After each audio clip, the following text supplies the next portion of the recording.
Upgrades.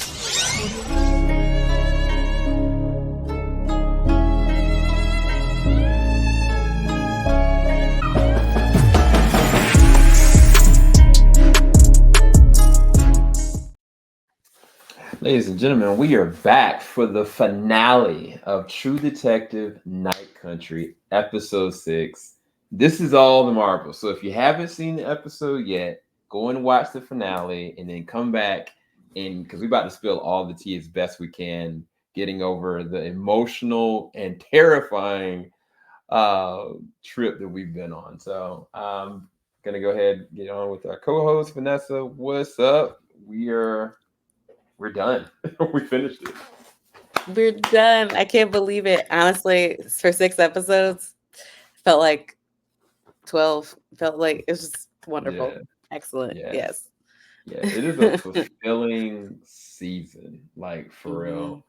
I think what I'll say opening this is that after watching all 6 episodes, they stuck it. They stuck the landing. I think that was a masterful way of crafting a whole series, and I think that they did an excellent job.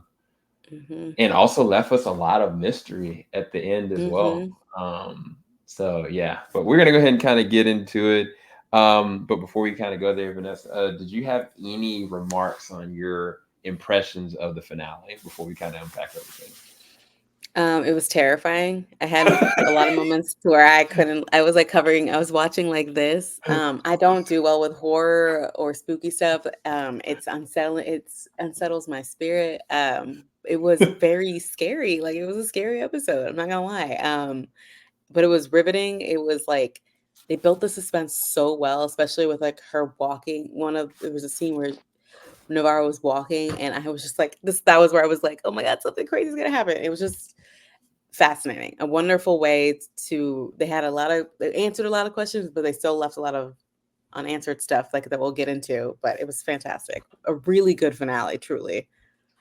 Yeah, I am so proud that they stuck the landing. I think I'm more happy that this ended, because I mean it's been a great season. Like, it's been a really good season, but sometimes it only takes that one finale to kind of like, it was a great, but no, this is memorable. So we're gonna go ahead and just unpack this.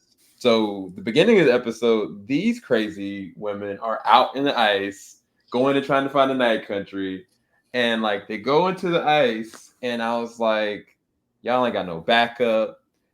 Y'all ain't even got Rose out there. Like, are y'all insane? So Navarro goes down, and she kind of is like, okay, I think we're good. It's safe. And Danvers, with her crazy stuff, is going down there. Right? I was like, what are y'all doing? So then they go through, and they find this little passageway that Navarro keeps hearing. She keeps hearing the voices leading her to where it needs to go, which we'll get into that a little bit later on by the end of this review or discussion. And they find a passageway that looks like it's blocked off. And then all of a sudden they fall through. Well, no, Navarro falls through. Danvers like, hold on, wait, I'm gonna get help. She falls through as well. And then that kind of leads them to the ladder. And the ladder is going to the research facility. So what was going through your mind, first off, with how they executed that transition? Because I thought it was a great transition. I don't know how they tricked us but I don't know. What's your impression of that? No, I loved it. I was freaking out. He was laughing because I have a bit of claustrophobia, and he was like, "You're claustrophobic?" I'm like, "Yes." They go out, and they're in the place, and she's like, "Yeah, it's safe." And they're crouched down, and it's this enclosed thing. I'm like, I don't like that. I don't like any place where I can't feel the sky. Or I can't like easily like that. You're in a hole. It's an icy hole, and yeah, the way they filmed it, the Navarro hearing voices like saying she's calling. This is continued messaging of like she's awake, she's calling. Like, who are they talking about? And they fall through the ice, and what leads them to the stairs is actually them seeing Clark. They like just see him, and then he's like, "Wah!" And then they chase after him, and they come up on this lab, and that's when shit truly hits the fan from there. Like, we just start getting answers rolling from one after the other, and I love the way they did it too, because it felt like we were getting answers like they were earned. You know what I mean? Like, it didn't feel like we were just given stuff. Like, you know what I mean? It was fantastic. Yeah, they slow rolled all these specific different questions with different threads. We just didn't know how they were going to unpack it. And that was why we didn't know if they were going to stick the ending, because like there's so many unanswered questions, and you also want to leave a bit of mystery for us to be engaged as the audience, right? And Mm-hmm. did it. They still freaking stuck the landing. But we're gonna I digress. Um so they go into the research facility and they're kind of looking around. They're trying to find him. They can't find him, but they're noticing that this is not adding up. This, why are we here? How does this lead to here? And then they go and they Mm-hmm. find out that once they kind of go through, they find the little research facility Mm-hmm. that they have been doing under the ice. And Under as the ice.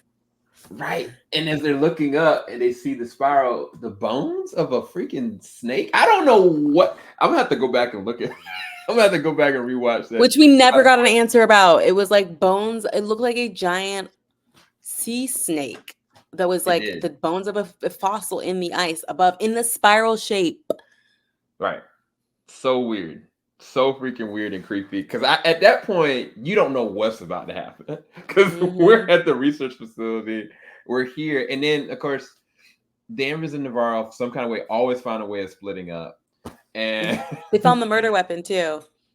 they did. They did. They found Mm-hmm. a murder weapon in the little facility. And Navarro kind of hears something. She's kind of go towards it.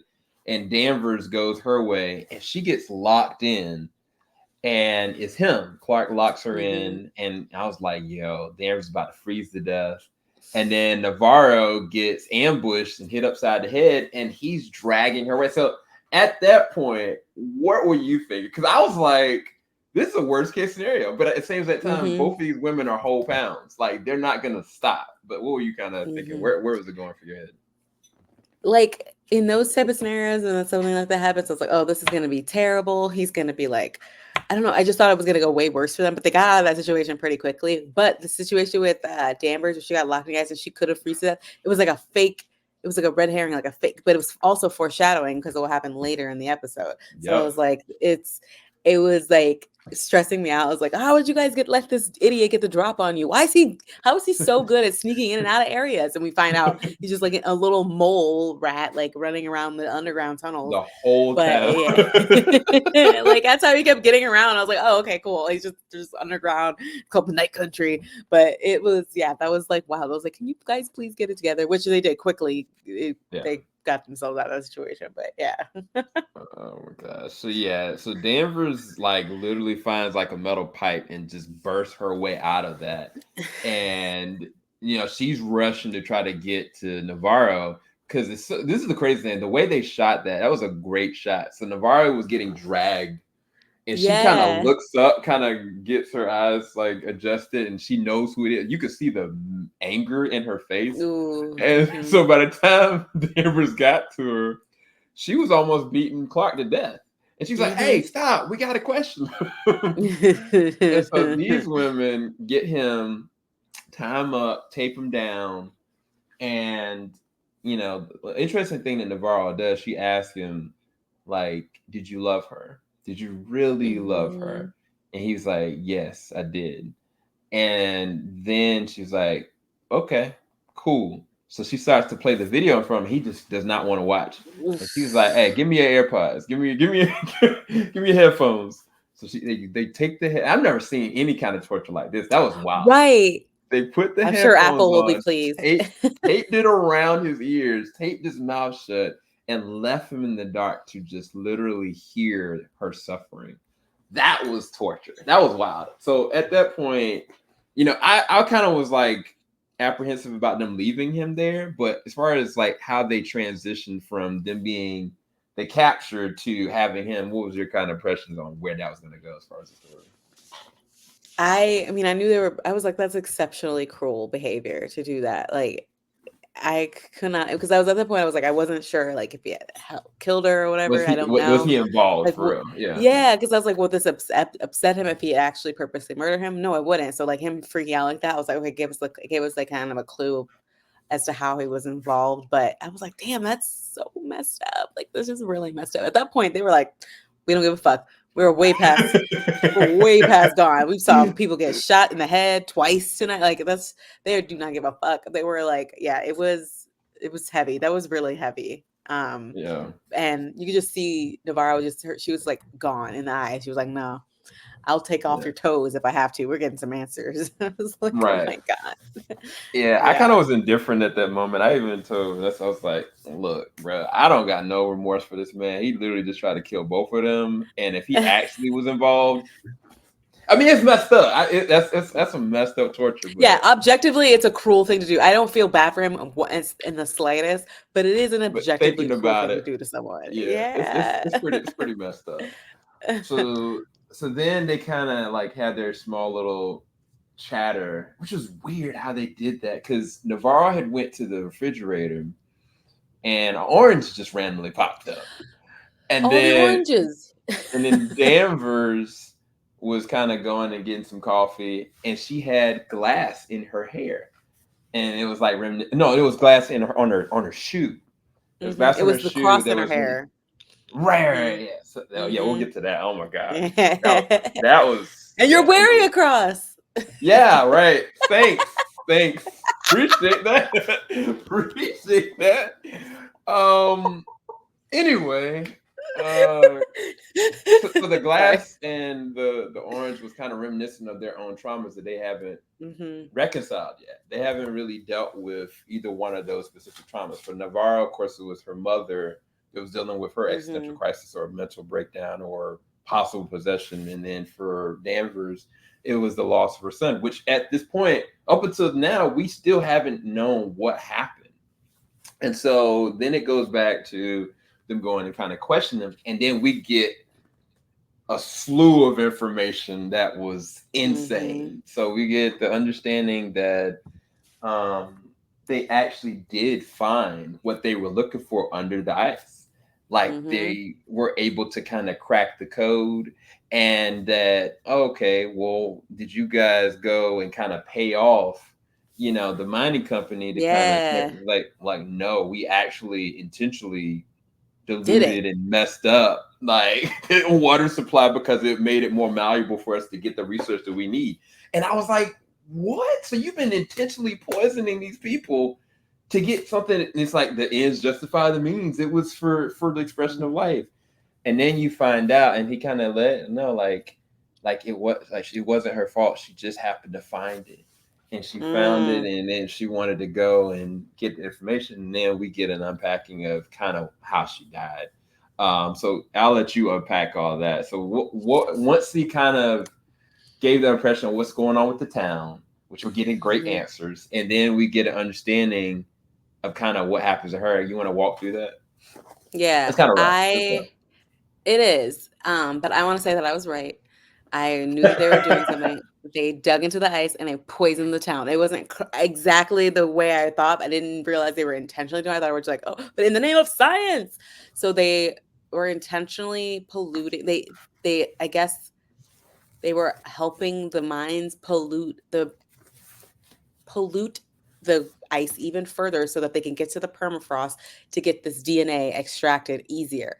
It was a lot of scientific mumbo jumbo, but basically they were doing unethical extraction, and this is it's similar to like, it has a lot of parallels to real life, like where the people are protesting like the pipelines and stuff happening, that like stuff like, and, protesters are getting arrested. So with a lot of the similarities to what the show is doing, what's happening in real life is actually pretty interesting, because that's the argument is it's damaging, people's livelihoods, it's hurting people. And this is they had 9 stillbirths. People were getting sick and getting cancer and dying, and they were affecting a lot of mostly poor people. The annoying thing is that the mining company truly wasn't at fault. It was the lab actively doing it.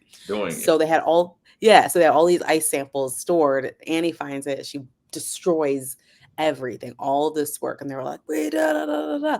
The whole sequence and the way he describes it was so wild and brutal, because it's been kind of like like one of the scientists, it was like the Russian one, right? Started stabbing her. So it was like the scientist killed her. Like they murdered her and like was stabbing her with the thing. And he pulled her off, like Clark pulled him off of her and was like, no. And then the other scientist came in and then it became like Lord of the Flies. Like everyone just like, it was like mob rule. And then I was like, oh, well, that's how, she died. But then nope, she woke up and Clark smothered her to death. Right. So and then he lied and said he didn't do anything, and I don't think Navarro believed him. But he basically like smothered her, and then I don't know what they did with her body. Oh yeah, no, because they called the lab, right? Someone, and then they found out because Hank admitted it last episode that he had moved the body. Yeah. So who called Hank? I can't remember. Yeah, and then, but we kept getting a question of what happened to her tongue. Every single time we got an accounting of that night, how many different accountings of that night we got, and no one could figure out where no one That's can the biggest confirm mystery. who cut her tongue out and how her tongue ended up in the lab, which we'll get to before we're done with this. But yeah, it's interesting because they found her body. I think they talked about it in the first episode where they did, but it got transferred over from the mining company that hired Hank to do it, to get it out of there. But yeah, we don't. Well, we'll get into it. I'm excited to talk about that. I'm excited and terrified to talk about that because once they got the kind of the confession from him, and he was kind of like, she's been killing us, like she's been doing it. So he never knew what killed them because he's been hiding this whole time. He's been terrified, and everybody else, this kind of, even the guy that was kind of still alive, like he kind of was like, she was following us, and it's like, okay, he's nuts. But there is still some supernatural elements to this that we're going to talk about. So anyway, the next transition goes to Danvers like, all right, if we're not getting anything else from him, I'm going to bed. You kind of do your thing. And that's when Danvers was going and trying to sleep. She got something in her hair and it ended up being a cross. And the weird thing about the cross that Navarro threw that cross away. She threw it out. Randomly out, like she never went back and got it, and then it ends up in Danvers' hair, and then it's like Danvers never knew that Navarro even had a cross, let alone it was Navarro's mother's cross, so it didn't make any sense. So then we go back to Navarro, and she was kind of talking with him, and he was talking about something crazy. He was like talking about her, and like he heard her, he kept hearing her voice, and Navarro, of course, we know. That's how they ended up where they were at down below. Like she's always been called. Like both Danvers and her have either seen stuff or being led to something happening. And so then the next thing we see, Danvers kind of wakes up and she's freezing cold. And I was like, oh snap, a ghost about to come. And she goes outside and we find out that Clark was outside frozen to death. Like just frozen to death. Like, and so this is my question to you. How did he get out? He was taped up. Right? He was taped up. He was outside, frozen to death. And Navarro never cut the power to the facility. Right. So what happened? I'm asking, like I'm legitimately asking. So I want to point out Right. So I want to point out something he said after they had gotten the story out and they were like, how he was like, oh, it was right after you told about the hatch. And he was like, she did it. She came back and killed. And they're like, how would they do that? And blah, blah, blah. He said something and I caught it because I'm True Detective season 1 aficionado. He said, time is a flat circle, which is the same thing that Russ Cole said in season 1. And everyone was like, oh, Russ Cole's crazy. And it was like, became a meme, like time is a flat circle. Like the fact that he said that, I was like, what do you mean? Because each of the seasons are supposed to be standalone anthologies with no connection. So why would this character say time is a flat circle which is something that the season 1 characters famously said. So I want to just throw that out there. I don't know why. I don't have anything, but I need to know. Okay, so him ending up out there, I don't remember us seeing Navarro cutting the tape, but we would assume that he remained taped up and either got out somehow or those ladies found him. They came back and found him. I don't know. Let him out. Maybe he got out and killed himself. I don't know. He didn't look like he was scared. He just looked like he was frozen to death. Maybe he Right. did commit suicide. So this is my only theory, because the ladies, they could have easily, debunked that they went back in, they saw them there, they thought about killing them, Yeah. and this ended it right there, but they didn't. Mm-hmm. Yeah. And there's no way he could have ended up from that room to the outside without some kind of help. There's no way. Like, even if I went and I tried to scoop my way with this freaking thing, like, it would have taken longer for him to end up out there than for the amount of I mean, it was a blizzard, so it was pretty covered, but it was all the way up to his torso. So it just doesn't add up. On top of who cut the power, how did the power get cut? So all those different things seem really supernatural in nature, because from that point, that was when everything else started to go awry for all of them. She started hearing stuff. Danvers started seeing and hearing stuff. And the interesting thing, I think Navarro had a small little vision of what she saw him actually seeming like he was shaking and convulsing. And I think that is a supernatural situation that kind of happened. And so I think that he either one got possessed and got taken out there, or something happened from a supernatural standpoint. It's just unexplainable, which the only other unexplainable thing in this whole entire series that we can't is the tongue. Now, before all the lights and everything went out, before before Danvers got back to her room, she was kind of looking underneath the table, and it was ice in the same exact position where the tongue was. And the ice started to slowly move. And right before she was about to kind of put her, her flashlight to it, Navarro called her and she hit her head and she walked away. So, adding that supernatural element on top of the tongue, what are your theories before we kind of move on? We know the rest of it is insane, but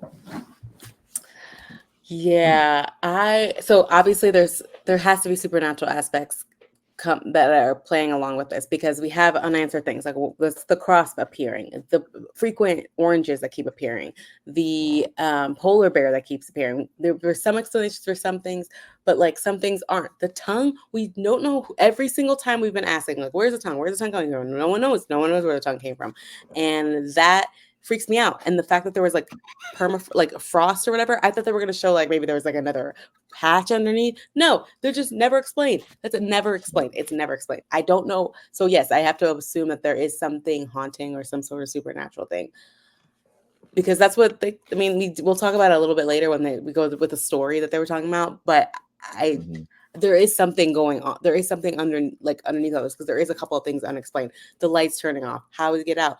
Navarro being like, I didn't turn it off. You know what I mean? Is it? I don't know.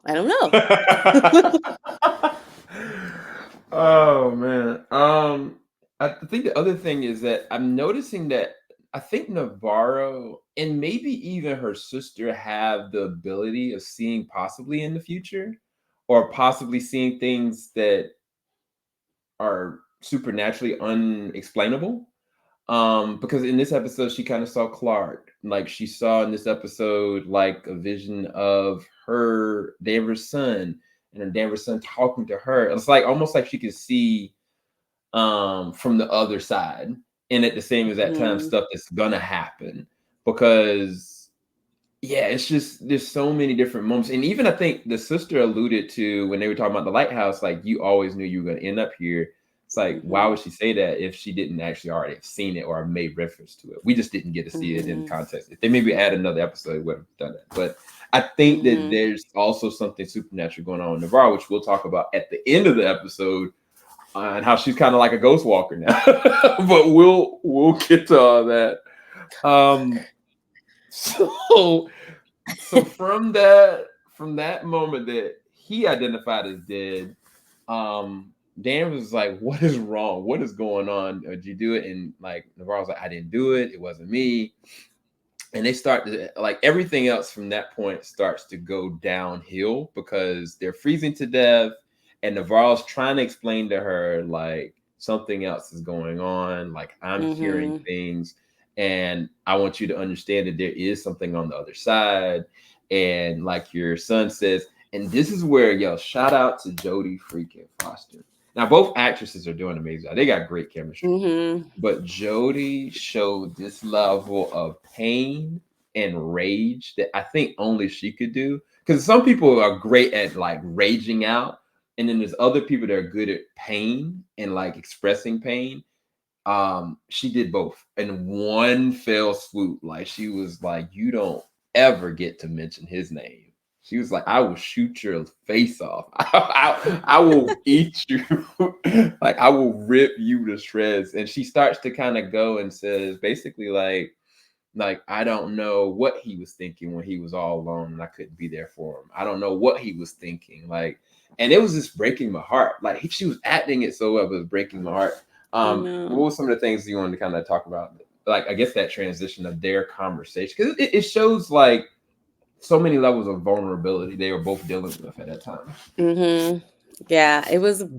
There's a couple moments between them that happened in this episode that were so powerful. Like they clearly have a lot of respect for each other, and but they have no way of like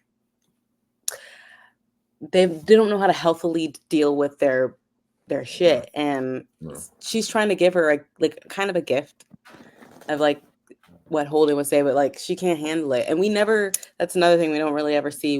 We can infer what happened to him, but we never really see it. So like she still, which I guess it speaks to how Danvers has never really processed the loss of her son, and like seeing her really like, oh man, that like grief. I understand it. It just never goes away, and that's kind of what Rose was saying to Peter.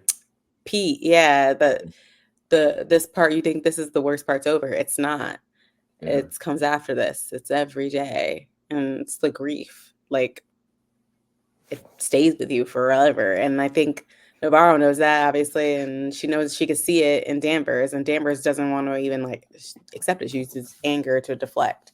So it's just a really powerful scene with all of them because really what it comes down to in this episode actually like sums it up really well is like a lot of women have to deal with a lot of injustice and have to tamper down their anger and have to just to get by and survive, and they hide down their grief and their anger and their all their emotions because they just have to get to the next day. A lot of the female characters in this show do that, even down to the ones whose names we don't even know. So I think that that's really interesting. I think the show plays into that theme really well, especially with the she's awake, she's calling, she's here, she's angry, she's enacting vengeance. Like, not just talking about Annie. They're talking. I feel like Ennis. If Ennis the town was an old ancient woman spirit, maybe she's pissed off. She's mad that they're poisoning her waters and killing her people. I think that that's interesting, and that anger explodes out of both Jodie and Callie. Both of them, their performances are wonderful. It is so good. Like they are amazing. And so of course, that's where Danvers goes and just kind of walks off. She couldn't process it, and she leaves Navarro alone. And she does it for a second. She was kind of like, "Oh, let me go back and think." And then she goes back, and Navarro is freaking gone. And and I was like, "Oh my god, this is not good." And I was worried. I was worried at that time because I was like, Navarro may actually get possessed for real, and it may end up being a situation just like her sister. That's what I literally thought. I was Mhm. worried that Navarro was going to be like stripped down and like out there walking, and she hadn't been, but she was walking. And for her, what she was visualizing, she was in the desert and she was walking this path that she was supposed to walk. And then Yeah.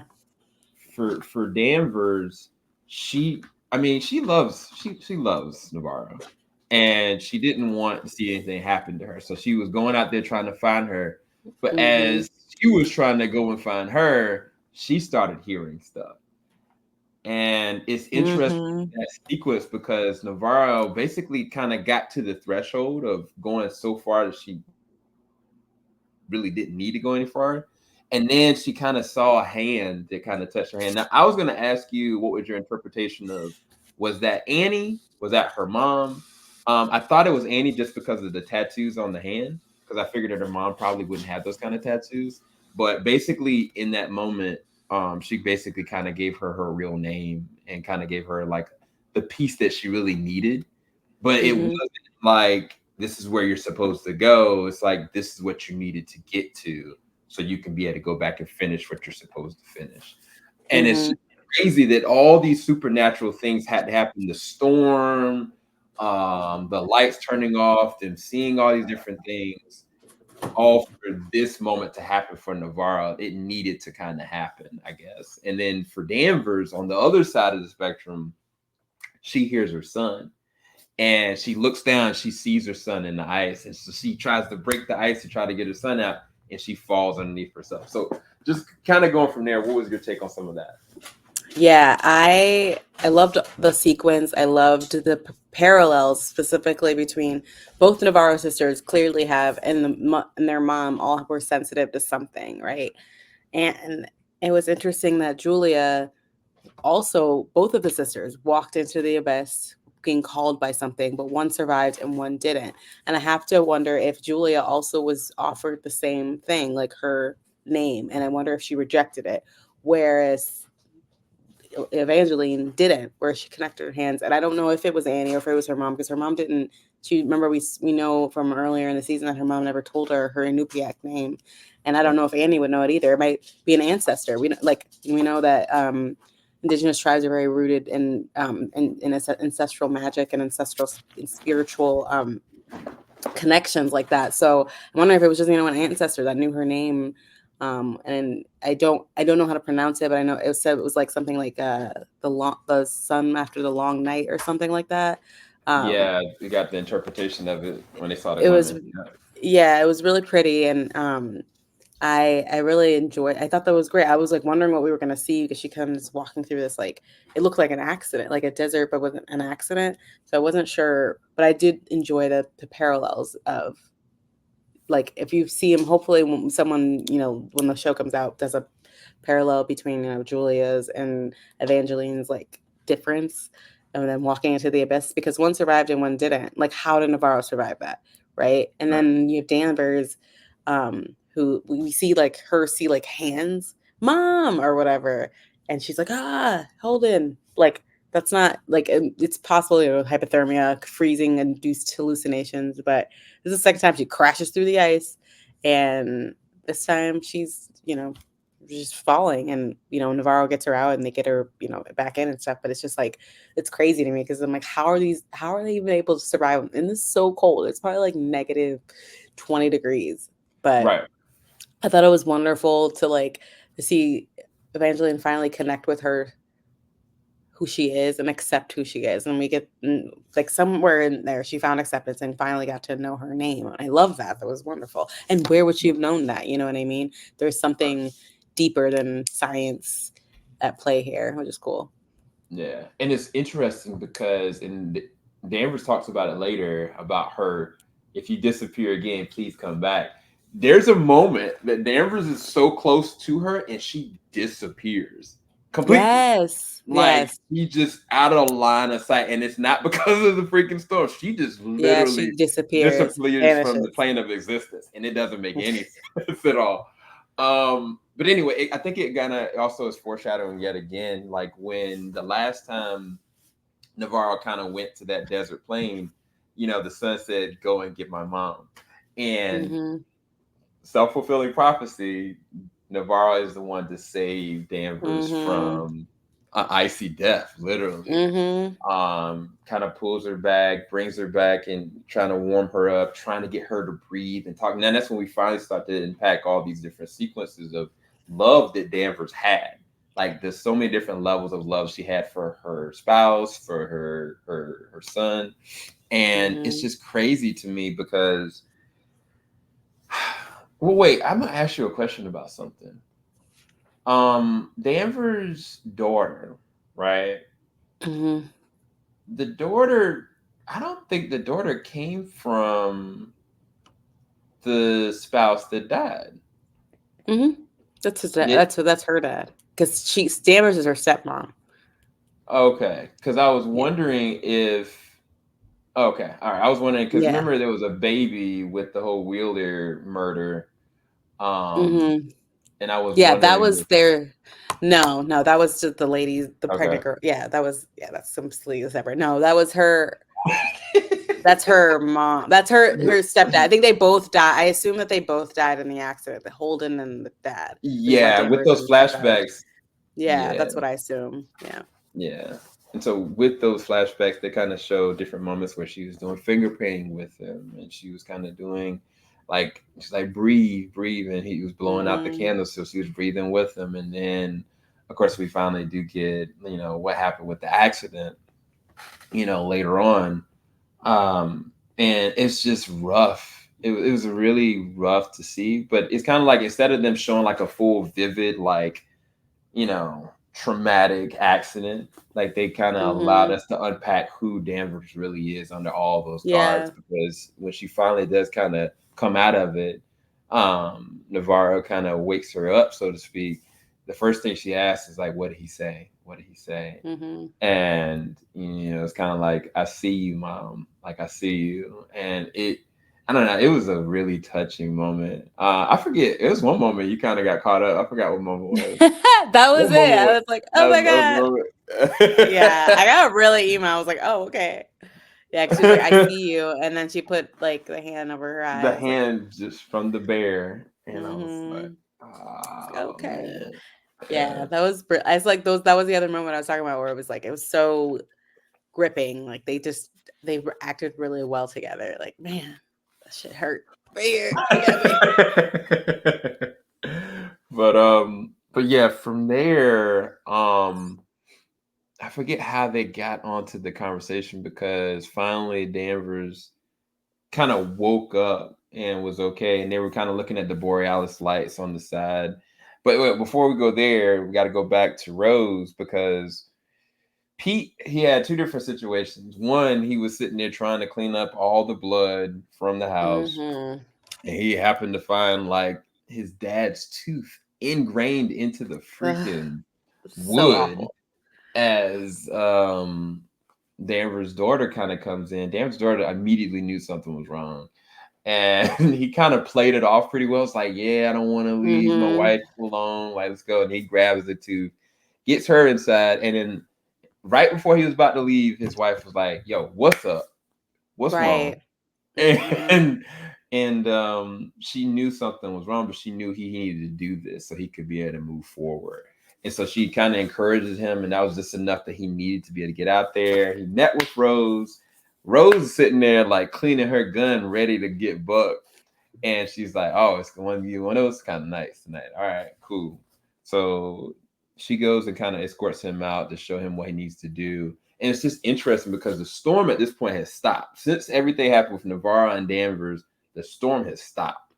Mm-hmm. And he kind of goes and it's like, I can take it. He's like, Rose was like, "Do you really want me to show you what I have to do to your dad to take out the air out of his lungs for you to go but no, you have to be the ones to put him out there." It was a Mm-hmm. really rough and raw scene, but I think at the end of the day, I think Pete found some kind of peace with it. But what was your take with Rose? I mean, honestly, Rose is such a great character, and you said it. Like, I would Mm-hmm. love to see a Mm-hmm. backstory of Rose, but as far as Yeah. those sequences, Yeah, I honestly, this is one of those things where I wish the season was a little bit longer because I feel like Rose is such a fascinating character, and we do not spend nearly as much time with her as I want to. Like she's so interesting. Like why does she know how to do certain things? Why is she seeing a ghost? Like we never get answers to, like certain things. But I thought the scene was great. I thought like I love how she just took it like a champ. Like sure, whatever, you're here to dump some bodies. Why not? I think she's so weird, and I think she's fascinating. And poor Pete is just like, I cannot believe I have to do this. Like, he just like seems so shell shocked.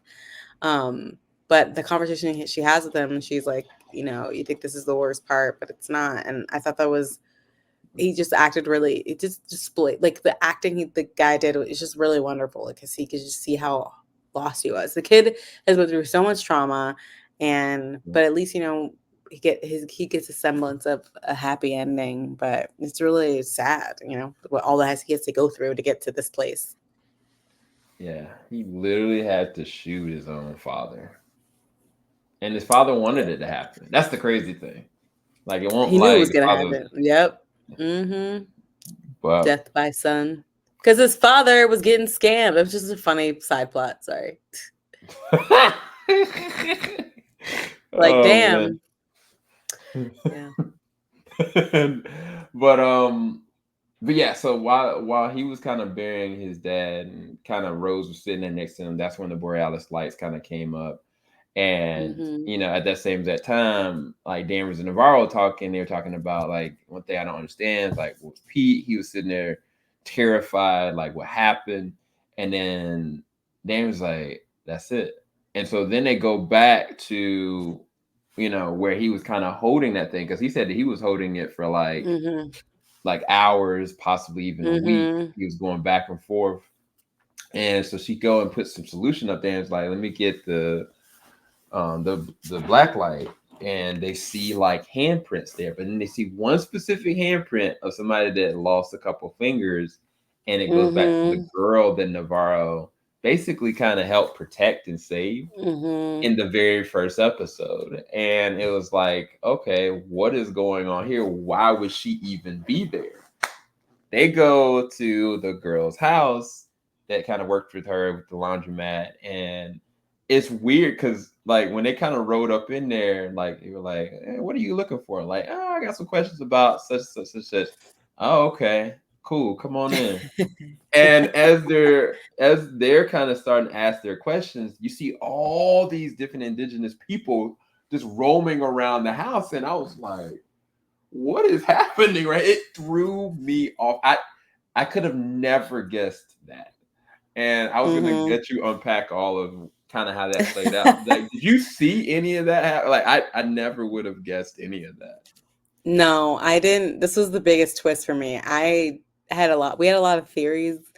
This was not one of them. When they revealed that basically, because they are kind of overlooked and they are in everything, the cleaning ladies, and a lot of them being indigenous women, found essentially evidence of what Annie found. Then they figured out that they murdered her, and then they enacted vengeance. It was just like the sequence of events. I was like, wait, what?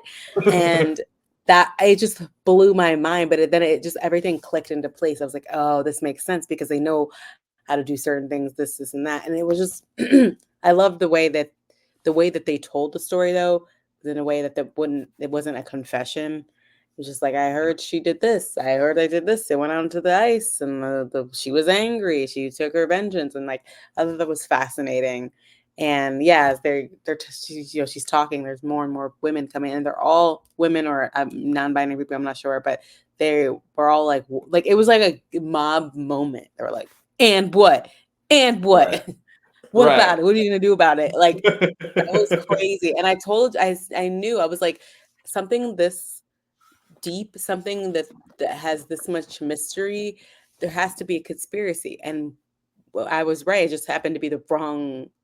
I just didn't know who was conspiring. And this is an interesting, because they knew. And she even said, like, why didn't you call the cops when you found out? And she call the cops. Like, you don't help us. You never help us. Which I think is such an interesting indictment of the police, because they're right. They don't help them. They don't help poor people or oppressed people or indigenous people. So they decided to enact some vigilante justice. And seeing that, the sequence of what happened, of getting the guys in, and it's just crazy. Like, they just drove them into the snow. She's like, if they, like, they had the option to come back.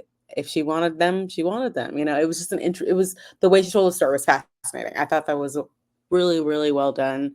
And honestly, I could have asked for a better vengeance for Annie, because what Annie was put through was awful. What was Yeah. done to her was evil. So I'm shout out to the women of Venice. They were like, we're not, we will take matters into our own hands. And I love that. Yeah. I have a added theory to that since I've kind of like unpacked it because I was kind of like, where did they get the trucks from? Like, where did the truck kind of come into play? Like, who kind of, and I was like, possibly the hunters. Because the thing about the hunters, like no, no, think about it. The one guy, he absolutely knew a lot more than he was kind of letting on. He just left Mhm. town to try to avoid the situation. And the other hunters did exactly the same thing the women did. They came up real close, like, what are you trying to do? So my Mhm. thinking is that there are certain people in the town that absolutely played a role to help these women be able to Mhm. enact that. And it would make sense that Yeah. they would be not accessories, but technically kind of helping out with Mhm. supplying with the trucks to be able to get stuff disposed where it needed Yeah. to be. So I think that it was a collective effort. And it Mhm. just makes sense of kind of how it all played out. It's just the interesting part is kind of like Navarro kind of asked about the tongue. And she was like, Mhm. honey, I don't know what you're talking about. That's not my That's story. not a part. Mhm. And I Mhm. was like, so this is Navarro's story, what you're saying. So like, we can confirm that the tongue is absolutely a supernatural situation. Like her tongue literally was the gateway to kind of lead down this rabbit hole to Yeah, because basically who get cut it Navarro off? exposure. Right. Who cut it off? Where did it come from? Who did, like, the tongue being the biggest mystery of the season was not what I Yeah. expected. Yeah, yeah. Because it basically kind of led the breadcrumb that was needed to catch Clark. And at the same as Mhm. that time, give the closure that Danvers and Navarro needed for them on an individual basis. Because Mhm. I mean, technically, both of their lives stopped because of the case too. And Mhm. yeah, yeah. Now that was freaking dope. So then from there, you know, Navarro goes and kind of just leaves. She leaves behind like a bear. And she had actually Mhm. recorded the confession from Clark about what was going on, polluting the waters to be able to stop everything, kind of basically fulfilling Annie's legacy, so to speak.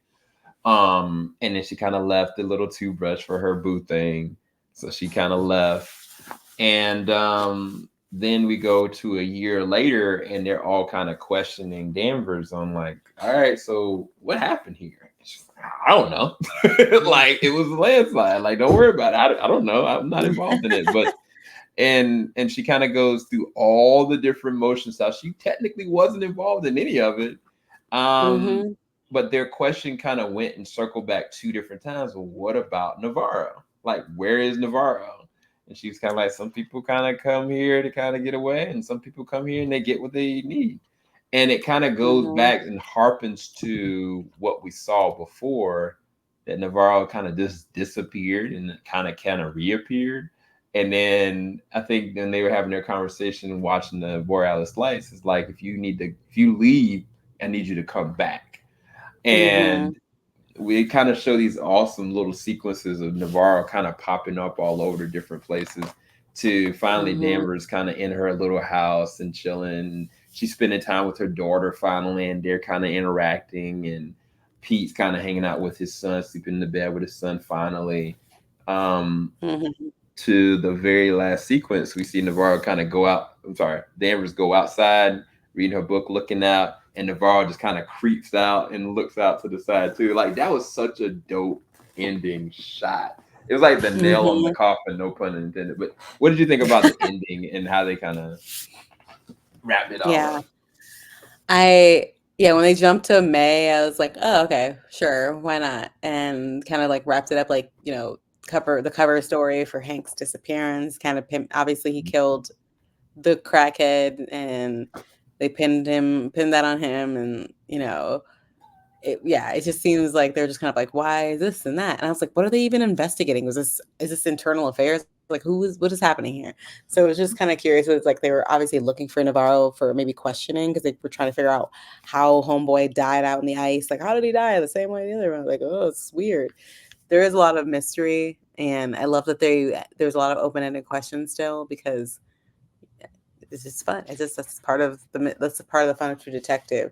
And I wonder what Navarro is doing. Like, is she just exploring the ice, learning more about her heritage, tapping more into her visions? I think that's interesting. So I like the ending. I thought it made sense for the show. I'm glad that Pete didn't meet his doom. I'm glad that Danvers and Navarro got their closure, somewhat closure. And yeah, I liked it. Hopefully, Navarro and Rose are out there just chilling, hanging out.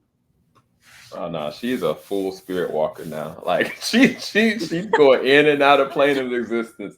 I am glad that I was wrong about Pete. Pete was not involved. Yeah, Pete right. didn't get killed, and he got to live his life, with his son, with his wife, and Mm-hmm. Danvers is probably going to be a little bit more easier on him because of everything she's gone through. She's more Yeah, at peace. She's able to kind of reconnect right. with her He daughter. killed dad for her. Right, right. Now Yeah, he's traumatized, but man, poor hopefully he guy. doesn't become a killer or something later. And they have a sequel that might Yeah, end up happening. Um, True Detective. yeah. Yeah, But yeah, I think that's everything. We went down the numbers. Did we forget we anything did. else? It was a little. I don't think so. Yeah. I think we got everything. There's a lot of open-ended stuff. Like we'll never know where the tongue came from. We'll never know where the cross came from, the oranges, why the hunters went crazy on the ice, The freaking why polar they bear. the polar bear, whether they were seeing the polar bear or if it was just like in their head. The lady that I think the ghosts they keep seeing, like were they actually seeing ghosts? Just so many questions that are left unanswered, which I think is totally fine. At least the mystery. I mean, I can't wait to rewatch it when the show actually drops, Yeah. because I'm curious at what else I'll pick up. Yeah. Because even Rose freaking sees ghosts. She's just fine with Right, it. that's what I'm saying. I mean, no, this is a strange show. Yeah. But I can't believe I'm gonna say this. I think this was masterfully done. I really do. I Mm-hmm. think that from the beginning to end, I mean, there are certain times where it kind of like overlap. They could have expanded it out a little bit more. Agreed. Like Yeah. with maybe a few episodes. But as a whole, and especially this ending, like they stuck the landing, man. They gave me Mm-hmm. just enough to feel like there's absolutely supernatural things that are unexplainable, but then they came up with the actual logical explanations to some of the things that are happening. Now, I don't know about from a scientific standpoint what they got from this prehistoric creature. Who knows? Oh Um, yeah, we never got an answer to that. Yeah. because that's real. Um, but yeah, nah, this episode freaked me out. It the first half of this was creepy. Like I was Mm-hmm. laughing Oh, in so terror. creepy. She was scared in terror. But yeah, the back half Scary. it gave all the answers and some amazing performances. This is a great last episode to Mm-hmm. me. If we're gonna start rating in final conclusions, I'll rate this 10, dude, or I guess the A+. It was a great finale. Mm-hmm. Like I really am impressed that they were able to stick the landing with as much as they did, and they didn't kind of give us Mm-hmm. something flat. So, what Yeah. was your take on it, Ellie? No, I loved the entire finale. I love this season. I would give the finale an A+ too. I think it was really well done. We got answers, but there was twists. There were still surprises, and the performances were fantastic. I will say that I prefer it to be a little bit longer. I wish we would have gotten 8 episodes instead of 6. I thought it was too short. Um, so I would really have liked it. But for what we got, I thought it was really a tightly done story, and yeah, it was good. I liked it. Yeah. The only thing I'll comment for some of you guys that will follow, some people were gonna do this. They're gonna say, "Oh man, they just kind of shoehorned in like these random women that did this, and like this isn't logical." Look through the season; it all lines up. And the Yeah. other part about it, and some people are probably gonna want that because they want a more of a supernatural explanation. there are absolutely supernatural elements that we've talked about here. There are things that are unexplainable. There are supernatural elements that are drawing Danvers and Navarro to this the entire time. There are supernatural elements when it comes to the tongue, when it comes to Rose's help. So just know that there are supernatural elements at play here, but there's a more purposeful reason why this happened. So just for those people that are kind of gonna have issue with that, I just want to comment on that because I know somebody's gonna say something like, "Oh, wait, this is unbelievable." I know it's gonna happen. Right. But anywho, I digress. We're at 55 minutes. It is literally a new year for us. It is January 4th, so God knows when you guys are gonna see this. Yeah, Happy New Year. We're gonna go. Take care, everybody. Make sure. Oh, no. It's your time to shine. No, damn it. You can find me at Vanessa Shark on everything, Twitter, Instagram. I have a website, vanessashark.com.